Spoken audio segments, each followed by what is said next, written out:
Hey guys, Jay here with BTP. I'm going to show you how to do the Curtsy lunge today. For this, if you do have sliders, great, you can use those. If you don't, you can go without it. I'm going to demonstrate both for you. The advantage of a Curtsy lunge is that you get to work a little bit more on the hips rather than a regular lunge, right?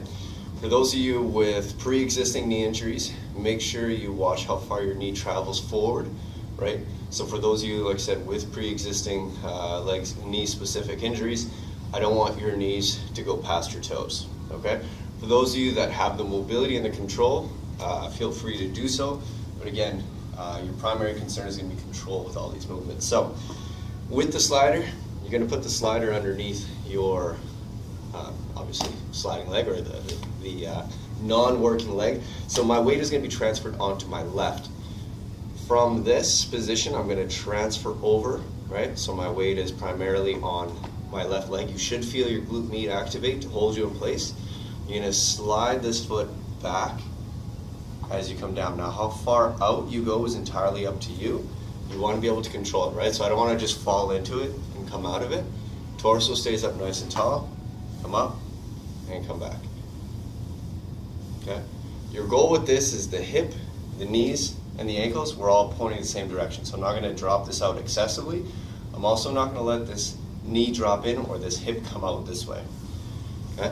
So as you're coming down, right, this is creating a straight line, and I'm pushing into the floor. Down, come up. Okay? Side view. Okay?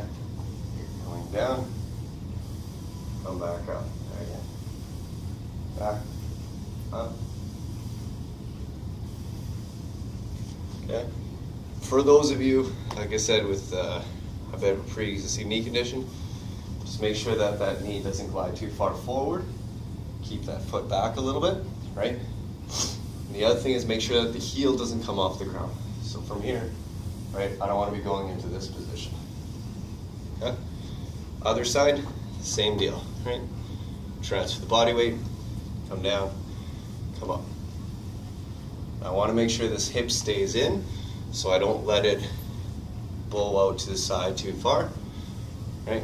Come down, control back up. Come down, control back up. Difference between a lunge and a curtsy lunge is going to be literally just that. That leg coming out to the side versus that leg either coming back or if I step forward. Now, if you don't have a slider, you can just go into a regular lunge. Same deal with this, right? I want to make sure my working leg is doing most of the work, and I'm not just falling in and out of the position, okay? Give it a try, let me know.